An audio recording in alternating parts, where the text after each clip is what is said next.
Gaza അതിർത്തിയിൽ സൈനികരെ വിന്യസിച്ച് ഇസ്രയേലിനെതിരെ യുദ്ധഭീഷണിയുമായി Egypt.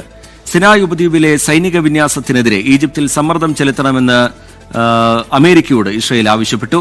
ഗസയിലെ ഇസ്രയേൽ ആക്രമണം അതിരൂക്ഷമായി തുടരുന്നതിനിടെ 10 രാജ്യങ്ങൾ പലസ്തീന്റെ രാഷ്ട്രപദവി അംഗീകരിച്ച് നാളെ ഔദ്യോഗിക പ്രഖ്യാപനം നടത്തും. വടക്കൻ ഗസയിൽ നിന്ന് തെക്കൻ ഗസയിലേക്ക് 4.5 ലക്ഷം പേർ ഇതിനകം പലായനം ചെയ്തെന്നാണ് വിവരം.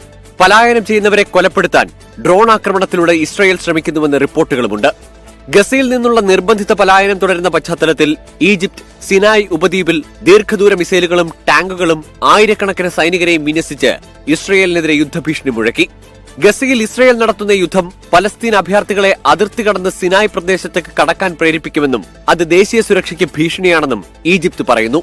സിനായ് ഉപദ്വീപിലെ സൈനിക വിന്യാസത്തിനെതിരെ ഈജിപ്തിന് മേൽ സമ്മർദ്ദം ചെലുത്താൻ ഇസ്രയേൽ അമേരിക്കയോട് ആവശ്യപ്പെട്ടതായി റിപ്പോർട്ടുകളുണ്ട്.